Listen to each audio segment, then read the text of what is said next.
जिंदगी में सही इंसान का मिल जाना भी ना किसी लॉटरी से कम नहीं होता। फर्स्ट टाइम पेपर करेंगे, कितना भी इंटेलिजेंट बच्चा हो वो कहीं कहीं मिस्टेक छोड़ेगा। ये नहीं कि इस एक क्वेश्चन के चक्कर में अपना पूरा पेपर रह जाए, तो इसके ज्यादा टाइम नहीं देना है, लास्ट में ले जाए इस क्वेश्चन को। जैसे कि कहीं ना कहीं बाकी सारे सब्जेक्ट में पास हो जाएंगे, लेकिन मैथ्स में कहीं हम फेल ना हो जाए, तो इस डर को वो कैसे निकाले? जो बच्चा इंटेलिजेंट नहीं है वो नंबर नहीं ला सकता। प्लानिंग के तहत आप पढ़ोगे, इंटेलिजेंट आप भी आ जाओगे, आप भी उनके बराबर कंपटीशन में आ जाओगे। हमारा स्टूडेंट एक दिलीप तेतरवाल जी, तो अभी एमपी कैडर के अंदर आईएएस है। क्या बात है। हेलो दोस्तों, नमस्कार, स्वागत है आप सबका मेरे इस चैनल पर एक बार फिर से। और जिस वीडियो का आप सबको बहुत ज्यादा इंतजार था, आज मैं उस वीडियो को लेकर के आ चुका हूं।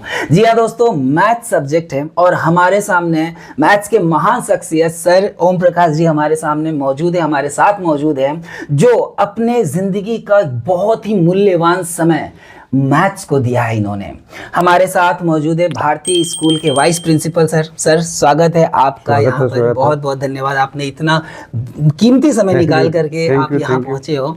सर आपकी क्या तारीफ करूं मैं, आप मतलब मेरा उतना उम्र नहीं है जितना आपका एक्सपीरियंस है, फिर भी मैं आप सबसे कहना चाहूंगा कि बच्चों, सर ने जिस तरीके से गणित के विषय में यानी मैथ्स को लेकर के जो स्कूलों में बच्चों के लिए जो योगदान दिया है वो काबिलिए तारीफ है, और जिसकी जितनी भी सराहना कर ले कम है। आज सर के माध्यम से आपको मैथ्स के उन बारीकियों के बारे में पता चलेगा जिसकी आपने कभी कल्पना नहीं की होगी, और आपको उन चीज़ों के बारे में भी, उन टिप्स के बारे में भी पता चलेगा कि मैथ्स में आप फुल मार्क्स कैसे ला सकते हो। सर मैं सबसे पहले जानना चाहूँगा सर कि आप अगर बच्चों को ये बताएं कि आपके जीवन का अनुभव क्या रहा है, अभी तक आपका टीचिंग एक्सपीरियंस क्या रहा है, मतलब क्या कुछ आप शेयर कर सकते हैं बच्चों को अपने अनुभव के बारे में, जिससे कि बच्चे आने वाले समय में वो गलतियाँ ना करें, और मतलब आपके लिए भी कभी प्राउड फील हुआ हो किसी बच्चे को लेकर के? देखिए सर, मेरा नाम ओम प्रकाश डुडिया, मैं आपके चैनल को देखने वाले सभी दर्शकों का स्वागत करता हूँ। और मैं आपकी बात काफ़ी हद तक सही है कि मैं काफ़ी दिनों से मैथ्स पढ़ा रहा हूँ। जी सर। मैं 1997 से मैथ पढ़ा रहा हूँ। मैंने खूब सारे सिलेबस चेंज होते हुए देखे हैं जी, बोर्ड की कॉपी चेक किए, खूब सारे एग्जामिनर चेंज हुए हैं, लेकिन एक ईश्वर की कृपा रही है कि मैंने बोर्ड स्टूडेंट्स को पढ़ाया तो उसके अंदर पूर्णांक नहीं टूटा। कभी 1 का आए या 5 आए या 7 आए, 10 आए, 15 आए, लेकिन हर सिलेबस के अंदर सिलेबस काफ़ी चेंज हुए। तो जी बिल्कुल, बोर्ड हर 3-4 साल से सिलेबस चेंज करता है, हर वर्ष कॉपी चेक करने वाला चेंज होता है जी। तो एक ईश्वर की कृपा या सभी लोगों का, आपका सबका सहयोग रहता है, तो उसमें करीब करीब हर वर्ष मैंने मेरे सब्जेक्ट का पूर्णांक नहीं टूटने दिया। तो इनमें खूब सारे बच्चे काफ़ी अच्छे स्थानों पे पढ़ाए हुए निकले भी हैं। हमारा स्टूडेंट एक दिलीप तेतरवाल जी, तो अभी एमपी कैडर के अंदर आईएएस है। क्या बात है। तो इस तरह की हमारे जीवन की उपलब्धियां देख करके अपने आप को गौरवान्वित महसूस करते हैं। इस भारतीय स्कूल के अंदर आने से एक अच्छा प्लेटफॉर्म मिला मेरे को, एक अच्छे स्टूडेंट मिले जी। और जब वे स्टूडेंट्स को पढ़ाते हैं और पढ़ाने के बाद में एक इस तरह का आभास करते हैं हमने वास्तव के अंदर एक लोक निर्माण का कार्य किया है। एक बहुत अच्छी फील होती है, एक आत्मविश्वास होता है कि बहुत आत्मसंतुष्टि होती है, एक बहुत अच्छा काम कर रहे हैं, एक लोक निर्माण का काम कर रहे हैं, वो लोगों को बनाने का काम कर रहे हैं। तो इस प्रकार से और भी कई स्टूडेंट्स हैं जो अच्छे अच्छे जगह है। जी सर, सबसे ज़्यादा तो हम लोग लकी हैं कि बच्चों को समझाने के लिए आज आप यहाँ आए हैं, तो इस तरीके से उन बच्चों को भी बहुत ज़्यादा फ़ायदा मिलेगा जो आपसे अभी तक नहीं मिल पाए हैं। आपके एक्सपीरियंस से दोस्तों, मैं आपको सच बताऊं, ज़िंदगी में सही इंसान का मिल जाना भी ना किसी लॉटरी से कम नहीं होता। और सर के एक्सपीरियंस से आप एग्ज़ाम से पहले इतना कुछ सीख सकते हो जो आप अंदाज़ा नहीं लगा सकते। मेरे पास बच्चों के बहुत सारे क्वेश्चंस आए थे, उनमें से मैंने कुछ चुनिंदे क्वेश्चंस लिए हैं जिसका जवाब सर आपको देंगे, समझाएंगे। सर बताएंगे कि इन जो क्वेश्चंस है उसमें आप क्या करोगे और क्या नहीं करोगे, जिससे आपको बहुत ज़्यादा फ़ायदा हो सकता है। तो सर, बच्चों के कुछ प्रश्न हैं जिन्होंने, कुछ बच्चों ने मुझे कमेंट किया था, कुछ बच्चों ने मुझसे क्वेश्चन किया था व्हाट्सएप के जरिए। हाँ, बच्चों के तो इस मैथ से संबंधित काफी सारी क्वेरीज रहती हैं जी, कंफ्यूज रहते हैं। मैथ्स एक सब्जेक्ट ऐसा एक माइंड से रिलेटेड सब्जेक्ट है। बिल्कुल सर। तो उन्हीं बच्चों के अगर डाउट सोल्व हो जाते तो मार्क्स में वो एग्जाम में काफी अच्छे मार्क्स ला सकते हैं। हाँ, काफी तो मदद हो दोस्तों सकती है। तैयार रहना, आप भी पूरे वीडियो जरूर देखना, क्योंकि वीडियो बहुत ही ज्यादा आप सबके लिए इंपॉर्टेंट होने वाला है। और अगर अभी तक आपने चैनल को सब्सक्राइब नहीं किया तो चैनल को सब्सक्राइब भी जरूर कर लेना। सबसे पहला क्वेश्चन मैं आप लोगों की तरफ से सर से करना चाहूंगा कि सर, आपकी नजर में बच्चे मैथ्स में सबसे ज्यादा कौन सी गलतियां करते हैं जो बाद में उनको पछताना पड़ता है एग्जाम में? देखिए, मैथमेटिक्स सब्जेक्ट है, इसके अंदर बेसिकली चीज़ें ज़रूरी हैं जी। मैथ्स ऐसे नहीं है, मैथ्स से स्टार्ट से बेसिकली जो चीज़ें हैं वो मैथ्स के आने बहुत ज़रूरी है। बहुत सारे स्टूडेंट्स आते हैं 10th तक आ जाते हैं और इनकी बेसिकली जो कमजोरियाँ रह जाती है उसके कारण वो घबरा भी जाते हैं, मैथ्स से डरते भी हैं। मैथ्स के अंदर डर का भी यही कारण है कि ज़्यादातर बच्चों के अंदर बेसिकली कमजोरी होने के कारण वो प्रॉपर वे में पढ़ नहीं पाते हैं, समझ नहीं पाते हैं और स्पेलिंग मिस्टेक होती है उससे। मतलब बेसिक उनके बेसिक जिस तरह से संक्रियाएं हैं, अच्छा, संक्रियाएं जोड़ बाकी गुणा भाग है, इनको सही तरह से मेंटेन नहीं कर पाते हैं जी। टेबल्स याद नहीं है, पहाड़े याद नहीं है। पहाड़े याद नहीं है तो संख्याओं को काटने में से उसका सॉल्यूशन के अंदर, उसके सरलीकरण के अंदर दिक्कतें आती हैं। यदि बच्चे को बेसिकली मैथ्स ठीक है, वो बच्चा मैथ्स के अंदर कहीं नहीं अटकता है। मैथ्स एक माइंड का है। मैथ्स का जो सवाल होता है उसके अंदर माइंड काम करना पड़ता है, प्लान बनाना पड़ता है मैथ्स के बारे में। उसकी जिस तरह मैथ्स पढ़ते सवाल पढ़ते ही इसके सॉल्यूशन की हल्की तस्वीर दिमाग में आ जाती है। बिल्कुल। और इसको थोड़ा सा डीपली जा करके उसको अपन गहराई से सोचते हैं तो उसका सॉल्यूशन दिमाग में आ जाता है। लेकिन वो तभी होता है जब बेसिकली मजबूती हो। मतलब दोस्तों, आपका बेसिक मजबूत होना बहुत जरूरी है। तो सर मैं ऐसा ये पूछना चाहूंगा कि बहुत सारे बच्चे ऐसे होते हैं जो शुरुआत में उतना ध्यान नहीं देते हैं, तो अब जो है उनका मतलब बहुत ज्यादा उनको प्रॉब्लम हो रही है। तो ऐसे में जिन बच्चों के मन में, जैसा आपने कहा, मैथ्स का डर हो जाता है, तो जिन बच्चों के मन में भी मैथ्स का डर है और उसके वजह से एग्जाम में फेल होने का डर है, उनको विश्वास है कि कहीं ना कहीं बाकी सारे सब्जेक्ट में पास हो जाएंगे, लेकिन मैथ्स में कहीं हम फेल ना हो जाए, तो इस डर को वो कैसे निकालें, क्या करें? देखिए स्टूडेंट्स, भय में कुछ नहीं पढ़ा जाता है। आदमी को भय युक्त है तो भय में कुछ याद नहीं होता है आदमी। और भय युक्त कब होता है? जब आदमी गलती करता है। जब आदमी ने खुद गलती कर देता तो वो भय उसमें मन में पैदा हो जाती है। जब भय मन में है तो वो कुछ भी नहीं पढ़ सकता, कुछ भी याद नहीं हो सकता। तो इसमें आपको डरने की कतई आवश्यकता नहीं है। मैथ्स पढ़ने वाले स्टूडेंट्स के दिक्कत नहीं आएगी। दिक्कत इसलिए नहीं आएगी कि एक सिस्टमेटिक ढंग से अपन पढ़ाई करेंगे। मैथ्स के अंदर मैथ्स में नंबर लाने तो इसका सबसे पहले तो अपने आप के खुद के ऊपर विश्वास करना है। खुद पर बिलीव होना चाहिए, खुद पर विश्वास होना चाहिए, मैं कुछ कर सकता हूँ। और डर किस बात का? अपन तो कोई अपराध तो कर नहीं रहे, ठीक है, पढ़ रहे हैं। बेसिकली कमजोरी पहले की गलती रही है, कुछ नहीं पढ़ा, कोई दिक्कत नहीं है।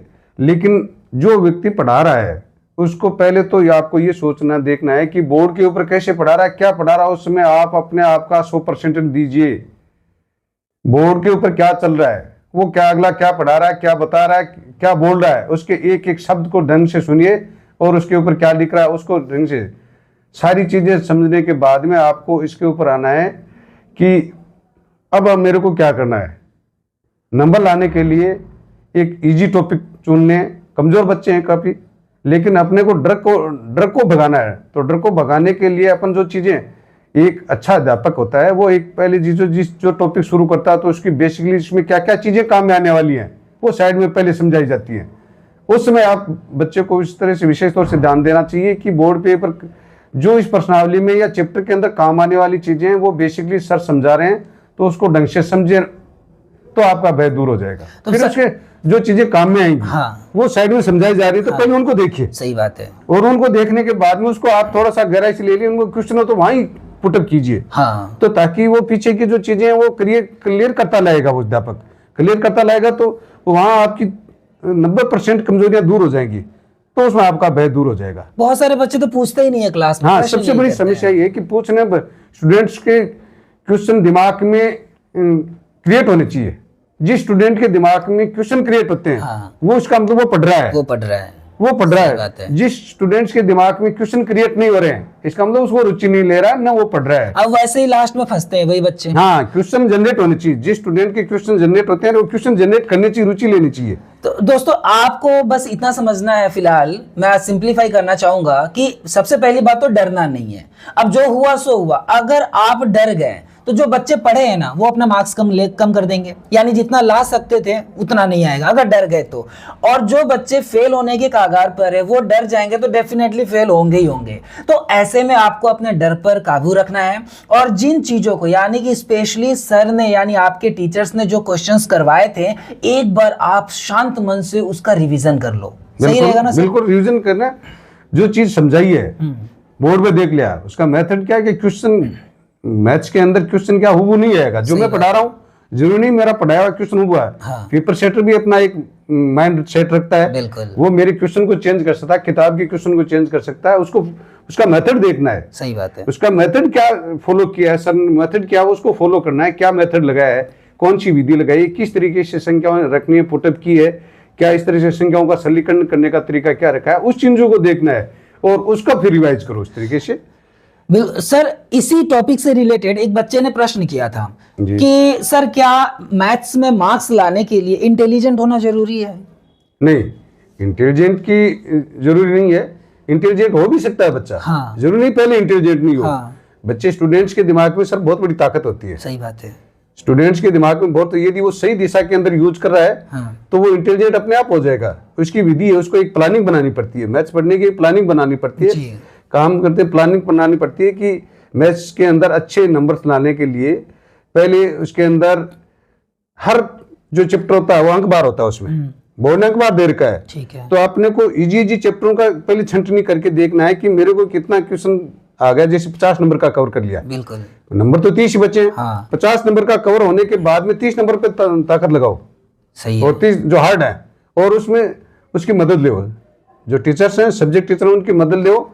धीरे धीरे उनको भी क्यूरियस हैं वो उनको दूर करो और पास होते होते आप भी 80 नंबर के जाते हैं। 80 नंबर का क्वेश्चन पेपर आता है, आप भी 80 नंबर के नजदीक चलो। जरूरी नहीं आप इंटेलिजेंट हो। सही बात है। इंटेलिजेंट की कतई आवश्यकता नहीं, लेकिन आप इंटेलिजेंट होने की प्लानिंग बनाओ और प्लानिंग के तहत आप प्लान बना करके चलोगे तो आप भी इंटेलिजेंट हो। जरूरी नहीं उसके लिए शुरू से ही इंटेलिजेंट हो। बिल्कुल सर। बच्चा कभी भी इंटेलिजेंट हो सकता है। बिल्कुल मैं मानता हूं, क्योंकि मैंने एक कहावत भी सुना था, एक दोहा शायद मैंने सुना था, जहां तक मुझे नहीं पता, तो पता है कि वो एक लाइन मैंने सुना था हिंदी में कि ऐसी कुछ रस्सी आवत जात से सिल पर पड़त निशान, यानी अभ्यास से, अभ्यास होने से पत्थर के भी गड्ढे हो जाते हैं। पत्थर पे भी गड्ढे पत्थर हार्ड है, रस्सी मुलायम है, फिर भी हार्ड के अभ्यास होता है। ये हाँ। अभ्यास की ताकत होती है। जी सर बिल्कुल। यानी कि अगर आप प्रैक्टिस करते हो, मतलब सब कुछ मैथ्स में प्रैक्टिस पर डिपेंड करता है। जैसे आप लोग ज्योग्राफी वगैरह में मैप करते हो ना, बिना प्रैक्टिस का मैप नहीं हो सकता, उसी तरीके से मैथ्स में प्रैक्टिस बहुत ज्यादा मायने रखता है। अभ्यास नहीं करेंगे,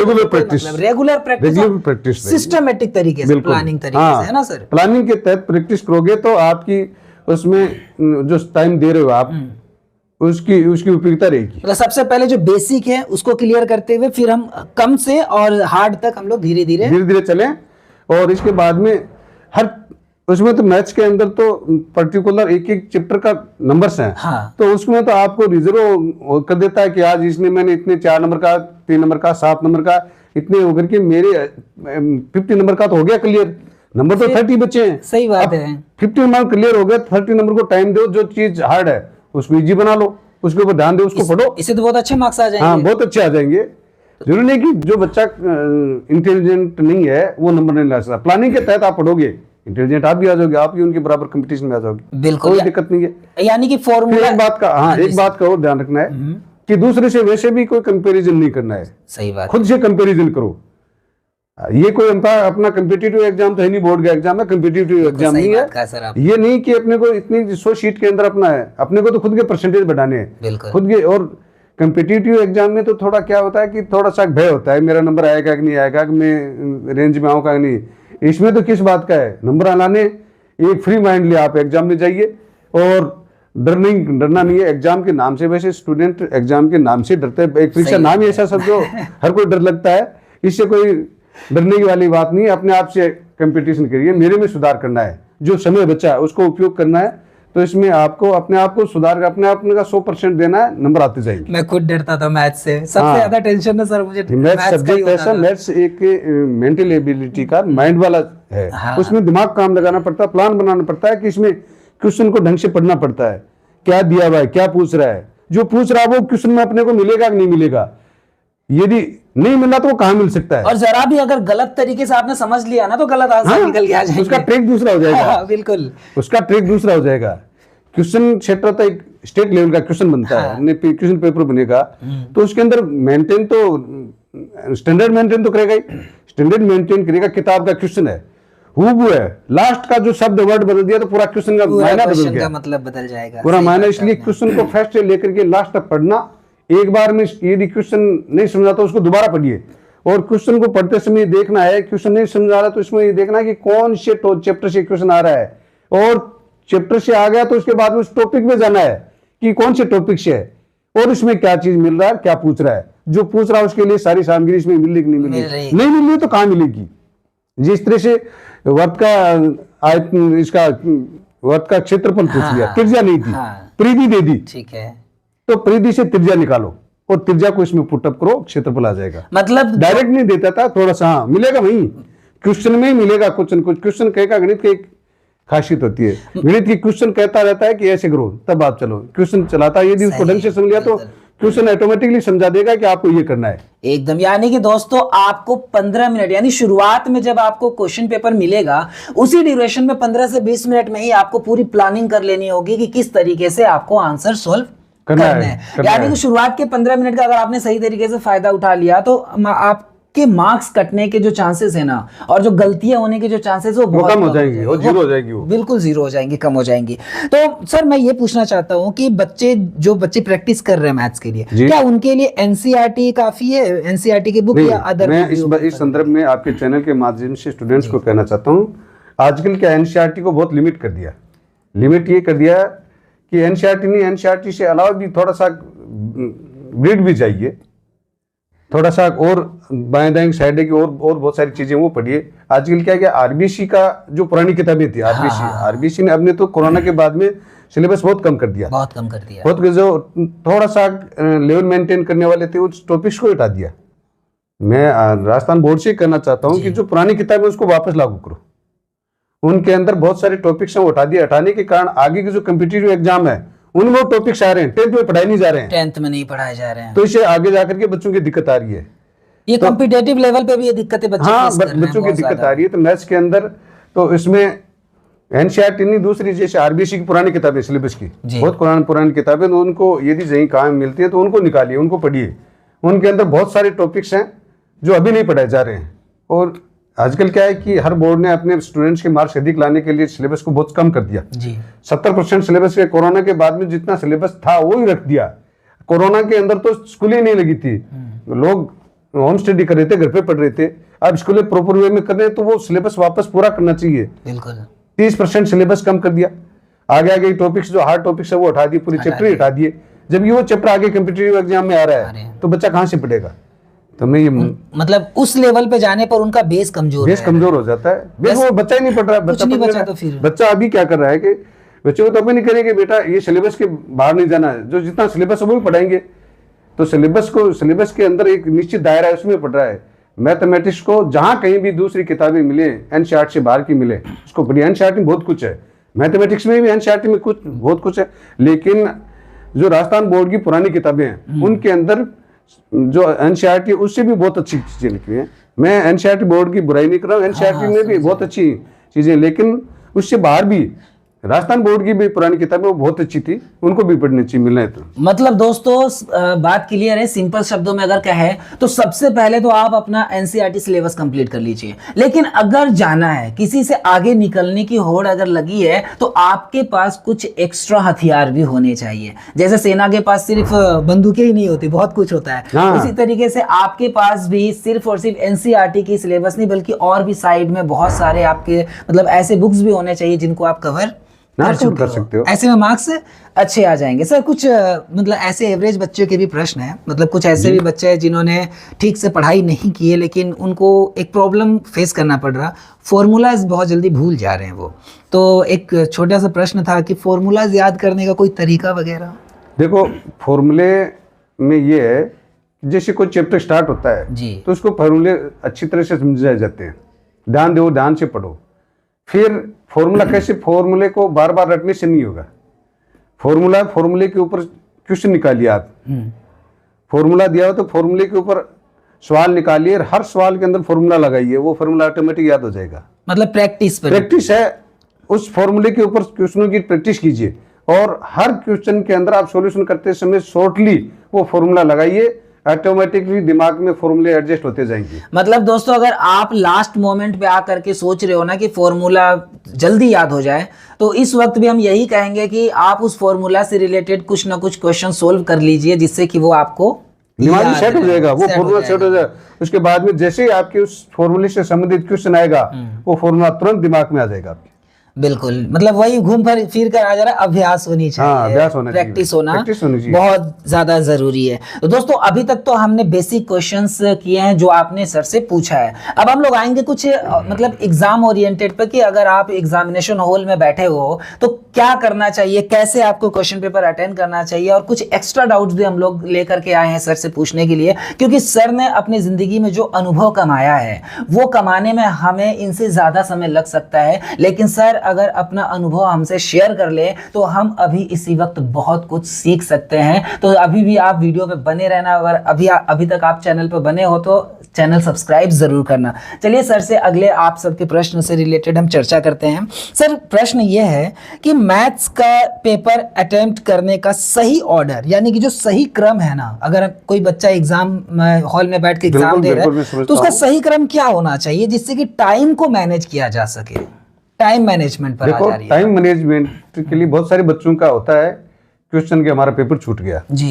इसका कारण है उसमें मैथ्स के पेपर को 2 बार करना पड़ता है, टाइम उतना ही है। बिल्कुल, उसमें रफ वर्क करना पड़ता है, फिर फेर में लिखना पड़ता है। तो इसके लिए आपको टाइम मैनेजमेंट करना पड़ता है, प्लानिंग बनानी पड़ती है, अंक बार के हिसाब से आंसर देने पड़ते हैं। अंक बार जितने का उसके अकॉर्डिंग उसका पेपर को जो आंसर है उसकी साइज बनाइए। जैसे पहला क्वेश्चन है एमसीक्यू है, सिर्फ ऑप्शन बनना है, 2 नंबर का क्वेश्चन, 1 नंबर का, 3 नंबर का क्वेश्चन है, उसके अंदर बिल्कुल शॉर्ट का आंसर दीजिए। आप 36 नंबर का पेपर बिल्कुल शॉर्ट कर दोगे, ठीक है। उसके बाद में आपका 44 नंबर का क्वेश्चन पेपर बचता है, उसको आप अंक बार के अनुसार 2 नंबर, 3 नंबर, 4 नंबर का क्वेश्चन है, उसके अकॉर्डिंग आप अंक बार के अनुसार आप पेपर का उत्तर का लिमिट रखिए। आपके पास पेपर का क्वेश्चन बचने, पेपर हल करने के बाद में टाइम बच जाएगा तो उसमें मार्क्स ज्यादा कैसे थे। बच्चा क्या करता है कि स्पेलिंग मिस्टेक करता है। टाइम मैनेजमेंट करके अपन टाइम बचा करके दोबारा पूरी कॉपी को रिवाइज कर सकते हैं तो अच्छे नंबर लाएंगे। फर्स्ट टाइम पेपर करेंगे, कितना भी इंटेलिजेंट बच्चा हो वो कहीं कहीं मिस्टेक छोड़ेगा। यदि कॉपी को अपन दोबारा रिवाइज नहीं कर रहे हैं तो उसमें अपन स्पेलिंग मिस्टेक के नंबर नहीं बचा सकते, वो अपने से नंबर निकलेंगी। तो स्पेलिंग मिस्टेक के नंबर, छोटी छोटी गलतियों के नंबर बचाने के लिए कॉपी को दोबारा टू द पॉइंट चेक करना पड़ता है। उसके लिए टाइम मैनेजमेंट बड़ी चीज है। टाइम मैनेजमेंट करके और टाइम बचाइए।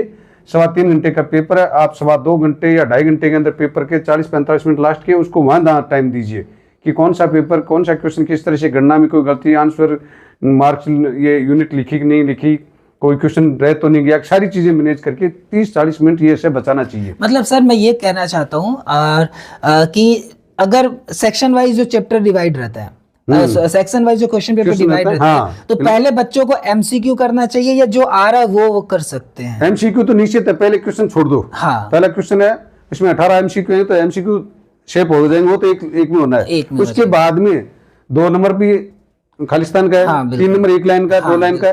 फिर उसके बाद में 4 नंबर से लेकर के जो सेक्शन बी सी डी आ रहे हैं उसके अंदर जो आपको इजी लगे पूरा पेपर पढ़ लिया, जो आपको आंसर आ रहा है, जो क्वेश्चन तुरंत समझ में आ गया, आपको क्लियर हो गया कि ये क्वेश्चन आ रहा है, वो क्वेश्चन कीजिए।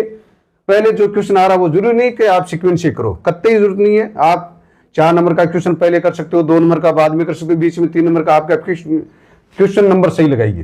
क्वेश्चन नंबर सही लगाने के बाद में आप जो क्वेश्चन आपको इजी तरीके से आ सकते हैं, आसानी से आ सकते हैं, उसको पहले करो, मतलब उसमें टाइम नहीं लगाना है। और उसके बाद में जो क्वेश्चन है इसमें वहां टाइम लगाइए थोड़ा, उसको सोचिए समझिए 2 बार पढ़िए, वो क्वेश्चन हल हो जाएगा। मतलब कि दोस्तों टाइम मैनेजमेंट को, मतलब टाइम को मेंटेन करने के लिए आपको सबसे पहले जो क्वेश्चंस आ रहे हैं उनको आपको निपटाना होगा, क्योंकि अगर आपने उन क्वेश्चंस पर समय देना शुरू कर दिया जिनके आंसर्स नहीं आ रहे या फिर जिनमें आप कहीं ना कहीं गड़बड़ कर रहे हो, तो आपको जो आंसर्स आ रहे हैं ना, जो क्वेश्चंस आ रहे हैं उनमें आप मात खा जाओगे आप। उनमें यदि आप टाइम, जैसे मेरे क्वेश्चन नहीं आ रहा है और कोई स्टूडेंट उसके अंदर ही फंस गया और ज्यादा टाइम उनमें वेस्ट कर दिया, तो जो आ रहे हैं वो खो रहा है। अब वो बाद में ये गलती कभी नहीं करनी चाहिए स्टूडेंट्स को।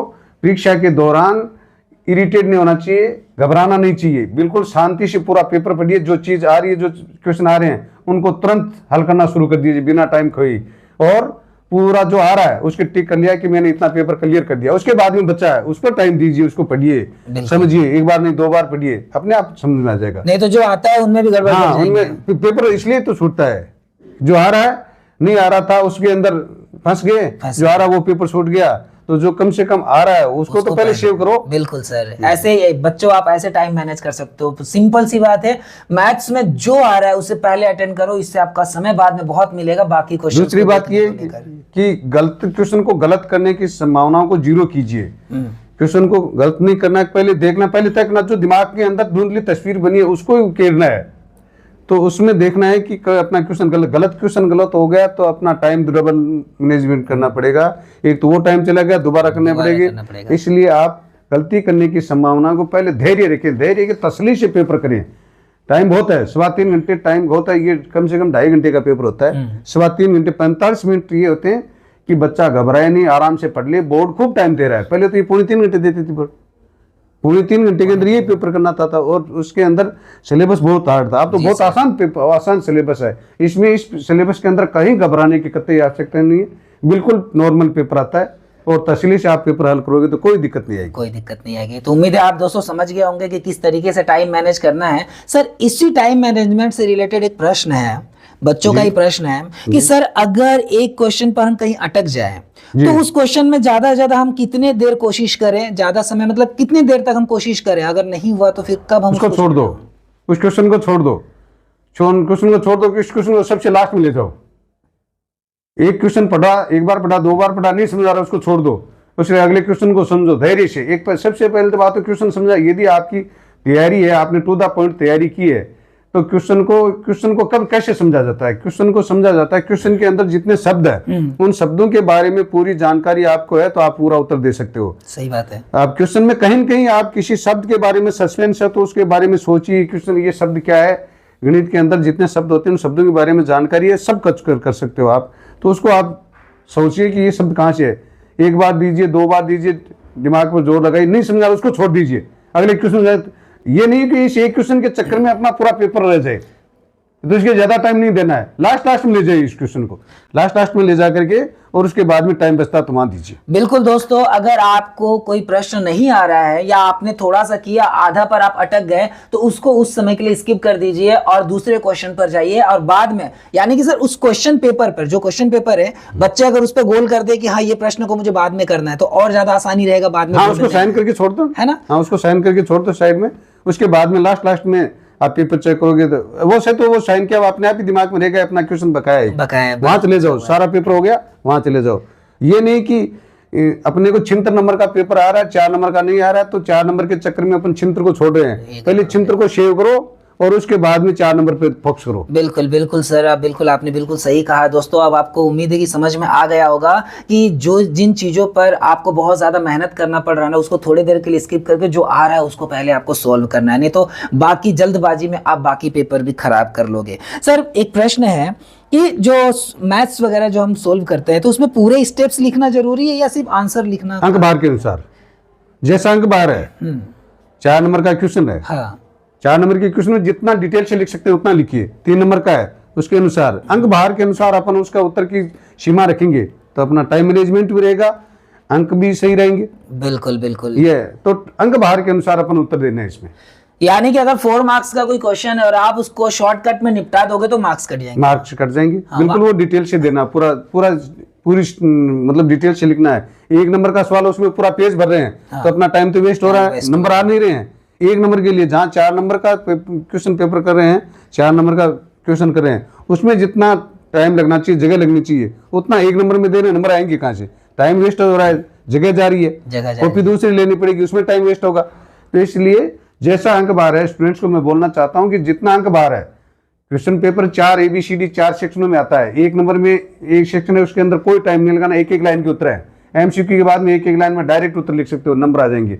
उसके बाद में 2 नंबर का है, 2 नंबर के अंदर 2 या 3 लाइनों के अंदर देखो, उसके बाद में 3 नंबर का 4-5 लाइनों के अंदर सल्टाओ, और 4 नंबर में जितने डिटेल से लिखना चाहते हो उतना डिटेल से लिख सकते हैं। दोस्तों उम्मीद है कि आपको समझ में आ रहा, मार्क्स कटते कहाँ हैं। बहुत सारे बच्चों को ये बात तो पता ही नहीं था कि वो 3 मार्क्स में भी क्या करते थे, थोड़ा जल्दी शॉर्ट में निकाल देते थे, या 1 मार्क्स वाले जो है, वो 1 नंबर वाले जो है उसमें बहुत लंबा। बच्चों की सबसे बड़ी समस्या ये होती है, अंक बाहर को तवज्जो नहीं देते हैं।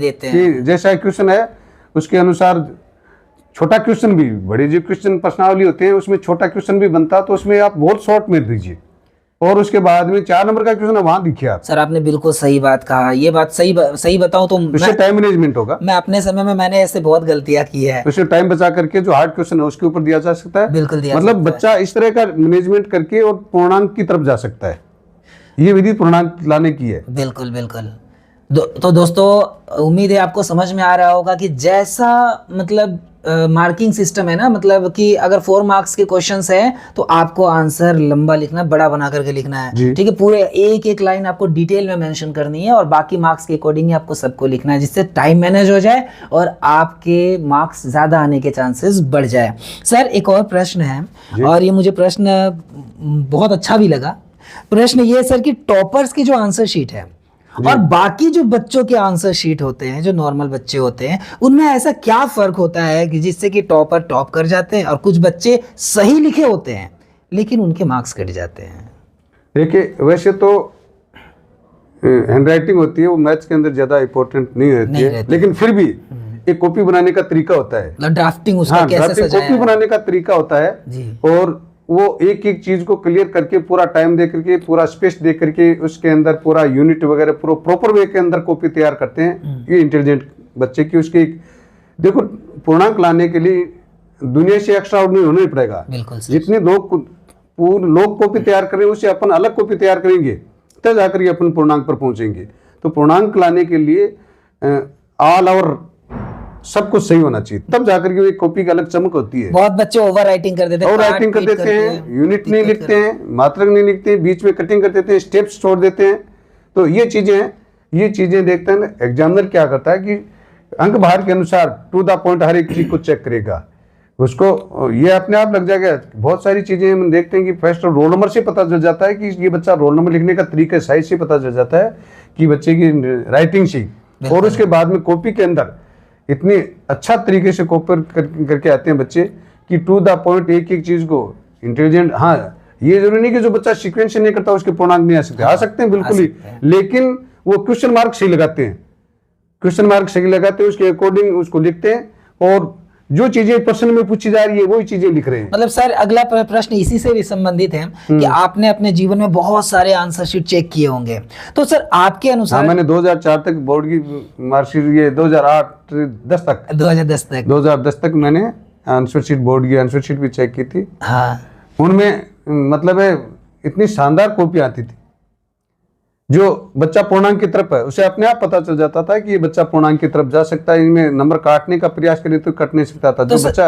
आप उसमें मतलब उन आंसर शीट में आप ऐसा क्या देखते थे? मतलब प्रश्न यही है कि एग्जामिनर कॉपी चेक करते हो तो उस कॉपी में क्या मैथमेटिक्स में देखो सर, मैथमेटिक्स के अंदर स्टेप बाय स्टेप देखा जाता है। मैथमेटिक्स एक सीधा सा फंडामेंटल है कि जो चीजें दी रही है, स्टार्ट सही है आपका तो आपका लास्ट सही होने की संभावना है। यदि जस्ट आपका स्टार्ट गलत हो गया तो उसके अंदर तो जीरो है, फर्स्ट टाइम जीरो है। फर्स्ट टाइम जीरो ये नहीं कि आधा % ऊपर गलत हो गया, नीचे सही हो गया तो उसमें नंबर नहीं। मैथमेटिक्स एक ऐसा चीज है जिसका स्टार्ट सही है तब भी नंबर स्टार्ट होंगे, वरना तो जीरो आ जाएगा। इसलिए स्टेप बाय स्टेप चलो, स्टेप बाय स्टेप चलेंगे। मैथमेटिक्स में एग्जामिनर क्या देखता है, कॉपी के अंदर सबसे पहले देखता है कि क्वेश्चन का स्टार्ट सही है, उसके बाद में फॉर्मूला सही है, फॉर्मूले के अंदर मान पुटअप किया वो सही है, और उसके बाद में इसकी गणना सही और आंसर सही, आंसर के साथ मात्रक है, पूरे नंबर आएंगे।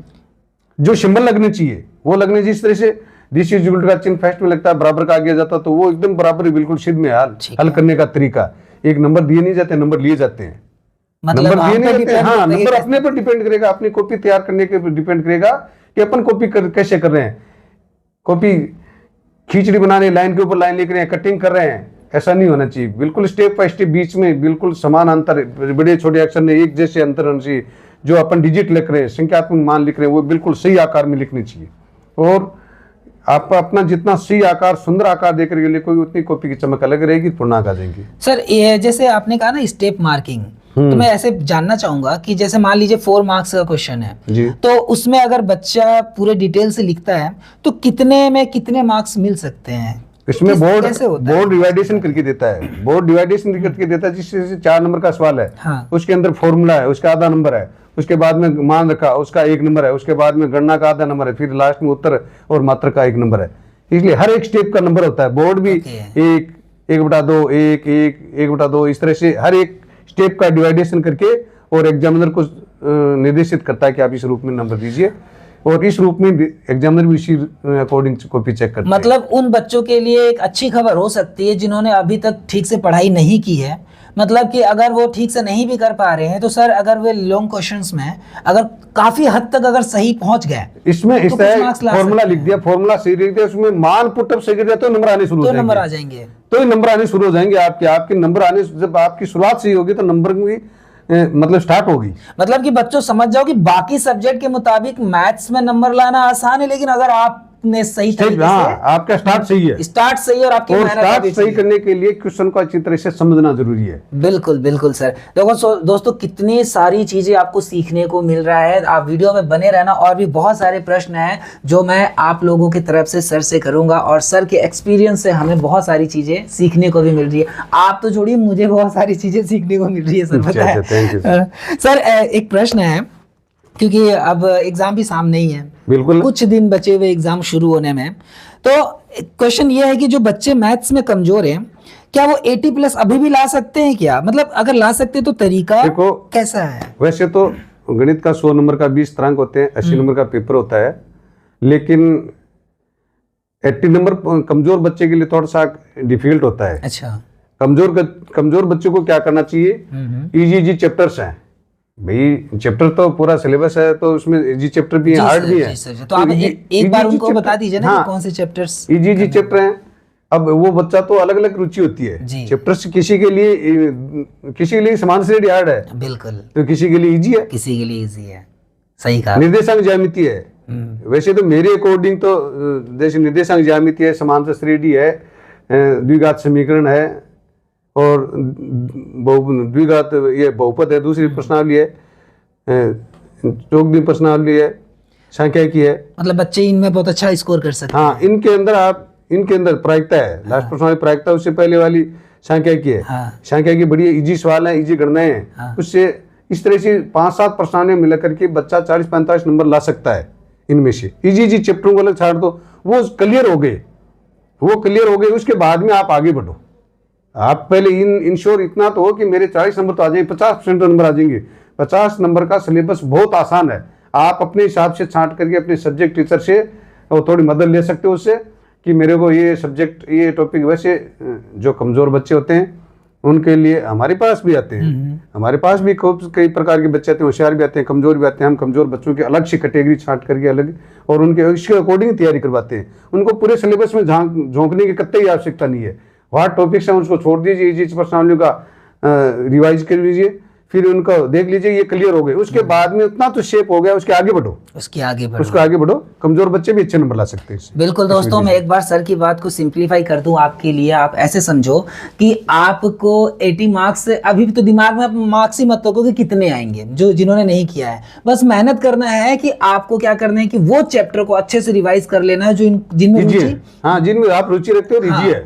तो इससे क्या होगा ना कि आप हो सकता है कि 75-70, या हो सकता है कि अगर किस्मत अच्छी रही, आपका मेहनत इस समय में अच्छा रहा तो 80। आप एक प्लानिंग के तहत करोगे तो आप 80 के नजदीक जा सकते हो। यानी कि सबसे पहले अभी, मतलब सर हमारा एक प्रश्न, आप अपने आप को कमजोर मत मानिए, आप अपने आप को कमजोर मत मानिए, आप अपने आप को विश्वास रखिए, अंदर डर नहीं होना चाहिए। आपके अंदर डर नहीं है और विश्वास है खुद के ऊपर। आप सब कुछ कर सकते हो। हाँ सर, एक प्रश्न था कि सबसे ज्यादा मार्क किस टाइप के क्वेश्चन में मिलते हैं, तो इसका भी तो एक तरीके से आपके वीडियो में क्लियर हो गया कि स्टेप बाय स्टेप मार्किंग है। हाँ, आप जैसे जाओगे वैसे आपको वैसे नंबर मिलते जाएंगे आपको। तो उसमें भी सर दोस्तों बिल्कुल टेंशन लेने की बात नहीं है, आप बस कोशिश करके आना, सही से कोशिश करना। और उससे पहले आपका रिवीजन, हर जगह आपका रिवीजन ही ज्यादा मायने रखता है कि आपने कितना प्रैक्टिस किया है। सर मतलब कि मैथ्स में स्ट्रांग बनने के लिए डेली हैबिट क्या होना चाहिए? जैसे मान लीजिए अभी तो एग्जाम है, लेकिन कुछ ऐसे भी बच्चे हमें देख रहे हैं जिनका अगले साल एग्जाम होने वाला है। एग्जाम, हाँ, जैसे पीछे के स्टूडेंट है, 9th क्लास के स्टूडेंट भी आपको देखते हैं। बिल्कुल सर। अब तो ज्यादातर इसके बारे में मैं फोकस नहीं, अब तो आप हर बच्चा अपना प्लान बना चुका है उसके अकॉर्डिंग है। फिर भी अब जितना समय बचा है उसके अंदर इजी चैप्टर छोड़ के, जो चैप्टर नहीं आ रहे हैं उनके अंदर 2 दिन मैथ पढ़ करके उसके अंदर भी ला सकता है, उसमें अपने नंबरों के अंदर बढ़ोतरी कर सकता है भाई। इसी कम से कम आप 10-12 नंबर की पर्सनावली छांट लो या चैप्टर छांट लो और उसको आप 2 दिन पढ़ो, तो जो पढ़ा हुआ उसके अंदर आप बढ़ेगा ही। तो आप इसमें और 10-12 नंबर की बढ़ोतरी आप आज जितना आपने पढ़ रखा है उसके अंदर 80 में से आप इसमें 10 या 15 नंबर और बढ़ा सकते हो। आज इतने टाइम के अंदर दूसरे सब्जेक्टों को टाइम देते हो, इनको भी यदि मैथमेटिक्स को 2 दिन देते हो तो आप इतने नंबर 10-12-15 नंबर को बढ़ा सकते हो। जो पीछे है 9th क्लास के स्टूडेंट है, 8th क्लास, उन बच्चों को मैं कहना चाहता हूँ कि आप रोज इसमें एक नियमित रूप से प्लानिंग के रूप से जितना पढ़ा दिया उसको दोबारा दीजिए पीजिए, जितना पढ़ा दिया। एग्जाम मैथमेटिक्स के अंदर एग्जाम्पल भी होते हैं, एग्जाम्पल भी पढ़िए जी। बिल्कुल। गणित के अंदर क्या होता है कि 30 या 40% के लगभग क्वेश्चन पेपर हैं वो किताब से नहीं आते।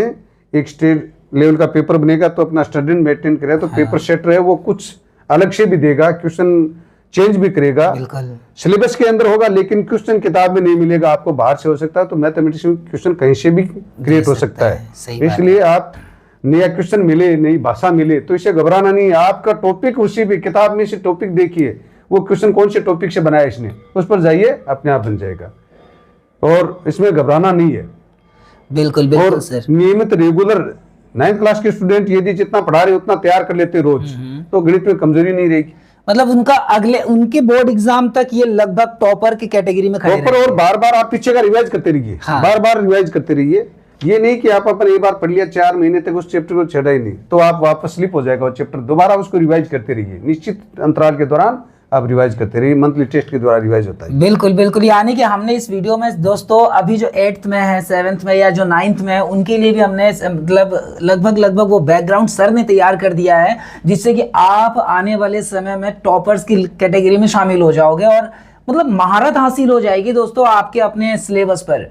सोचो तो अभी से आप लग जाओ। और जो रही बात 10th क्लास की, जो अभी बोर्ड एग्जाम देने वाले हैं, इनके पास समय कम है सर, है ना? तो कम समय के अकॉर्डिंग भी सर ने आपको बहुत अच्छा सजेस्ट कर दिया है। बस एक अंतिम प्रश्न मैं सर से पूछना चाहूंगा कि सर जैसे बोर्ड एग्जाम कल है, मान लेते हैं कि मैथ्स का एग्जाम कल है, तो आज के समय यानी एक दिन पहले बच्चे कैसे तैयारी करें? उनका तैयारी का स्ट्रेटेजी क्या होना चाहिए? एक बार थोड़ा बहुत रिवाइज करना है हर चैप्टर के अंदर, आपको हर चैप्टर के अंदर जाना है।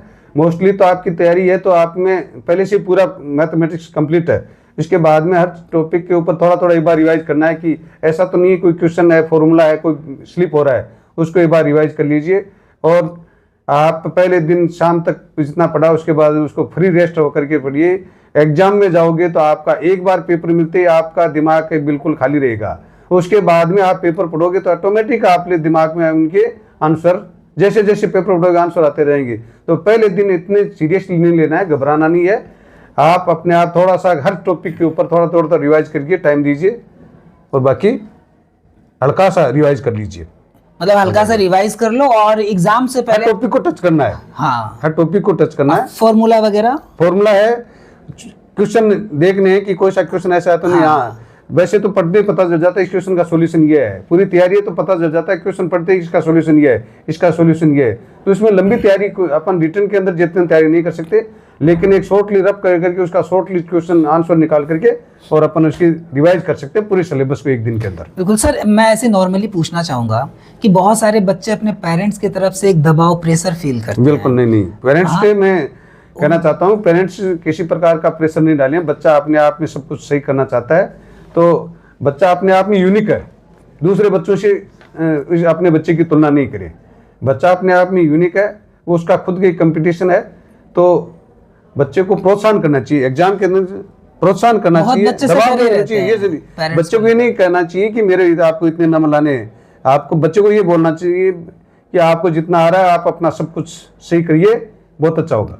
डियर पेरेंट्स, मैं भी पेरेंट्स से रिक्वेस्ट करना चाहूँगा कि एग्ज़ाम का समय है, अभी आप बच्चों को थोड़ा सा मेंटली फ्री रखिए। कोई दबाव नहीं कि इससे ज़्यादा लाना है, उससे ज़्यादा लाना है, देख तेरे दोस्त ने तेरे से ज़्यादा प्री बोर्ड टाइम मिलता है तो बच्चे के साथ बात कीजिए आप, बिल्कुल दोस्त नॉर्मली दोस्त की तरह बात कीजिए और नॉर्मल इजी माहौल के अंदर जिससे कि आप उसको विश्वास है। विश्वास है और आप उसकी पढ़ाई से संबंधित नहीं, थोड़ा और टॉपिक से दूसरे, मतलब एकदम इजी माहौल के अंदर बच्चे को रखिए, अच्छा करेगा। बिल्कुल बिल्कुल सर बस एक अंतिम रिक्वेस्ट है आपसे कि आप अपने तरफ से बच्चों को कुछ मोटिवेट करना चाहेंगे, क्योंकि आपने जो कहा वो भी किसी मोटिवेशन से कम नहीं है, वो बहुत मतलब लाइफ टाइम एक बहुत अच्छा सजेशन है। अगर बच्चे आपकी इन बातों को फॉलो करें तो सिर्फ अभी ही नहीं, आने वाले कई परीक्षाओं में वो बहुत अच्छा कर सकते हैं। मैं बोर्ड में बैठने वाले स्टूडेंट्स को अग्रिम जो एग्जाम में बैठने हैं उसकी शुभकामनाएं प्रेषित करता हूं कि आपके अच्छे मार्क्स आएँ, आपके उज्जवल भविष्य की कामना करता हूं। और आप परीक्षा के घबराइए नहीं, आराम से इजी वे में एक टाइम टेबल, निश्चित टाइम टेबल बना करके आप उसको फॉलो करते जाइए, रेगुलर फॉलो करते जाइए। रेगुलरिटी के अंदर बड़ी ताकत होती है। आप रेगुलर पढ़ते जाइए एक प्लान के तहत, और सब्जेक्ट का जिस तरह से है, जैसे SST है, SST के अंदर बोर्ड ने 5 दिन का, RBSC की बात कर रहा हूँ, 5 दिन की छुट्टी दी है, तो उसके में ज़्यादा यहाँ लोड लेने की आवश्यकता नहीं। उससे पहले सब्जेक्ट दूसरे सब्जेक्ट में पढ़िए, उसको 5 दिन का गैप देकर का वहाँ पढ़ लेंगे, तो वहाँ भी टाइम मैनेज हो जाएगा। तो इसलिए, और SST लंबा सिलेबस, तो उसके यहाँ टाइम में देकर वहाँ कर लीजिए। और उससे पहले मैथ्स है, साइंस है, इंग्लिश है, उनको थोड़ा टाइम दे करके प्लानिंग के तहत आप काम करोगे, इजी हो जाएगा। तो दोस्तों उम्मीद है कि आपको सारी चीजें समझ में आ गई होंगी। अगर आप अभी भी हमारे साथ बने हो तो आप चैनल को सब्सक्राइब जरूर कर लेना, और एग्जाम के लिए आप सबको शुभकामनाएं। उम्मीद है कि आप सर के बातों पर अमल करोगे। और अगर आपने, सही बताऊं सर, अगर आपने जितना कुछ बताया है ना, अगर मुझे कोई बताने वाला पहले होता ना, तो आज मैं भी बहुत मैथ्स में अच्छा मार्क्स लेकर के आ चुका होता। जितना आप लकी हो ना, शायद मैं उतना पहले लकी नहीं रहा। सच कहता हूं दोस्तों, आप सर की बातों को इम्प्लीमेंट करो, क्योंकि सर ने जो कुछ भी कहा अपने जीवन के बहुत अमूल्य अनुभवों के साथ कहा है, जिसे कमाने में हमें ना जाने कितने वर्ष लग जाएंगे। तो आप इनकी बातों को इम्प्लीमेंट करके आप अपने जीवन स्तर को, आप अपनी शिक्षा को बहुत ज़्यादा इंप्रूव कर सकते हो। और पूरे दिल के साथ मैं सर को भी धन्यवाद देना चाहूँगा कि सर इतनी अपनी जिम्मेदारियों को छोड़ते हुए, यानी कि अपनी ड्यूटीज, बहुत, सर वाइस प्रिंसिपल की पोस्ट पर है, तो आप जान सकते हो कि स्कूल को किस तरीके से मैनेज करना, मतलब कितना ज़्यादा हार्ड होता है, हम इमेजिन भी नहीं कर सकते। वहाँ से इन्होंने समय निकाल करके आप सबके लिए, यानी बच्चों के प्रति सर के मन में इतना प्रेम है कि वहाँ से समय निकाल कर सर हमारे बीच मौजूद है, और इन्होंने इतना समय दिया। सर आपका बहुत बहुत धन्यवाद, आप आए सर, बहुत बहुत धन्यवाद। बच्चे जैसे अपने रिजल्ट वगैरह शेयर करेंगे, मैं आपको भी जरूर भेजूंगा, और एक बार फिर रिजल्ट के बाद मैं वापस आपको एक बार जरूर बुलाऊंगा सर। Thank you. ठीक है सर, बहुत बहुत धन्यवाद सर। ठीक है।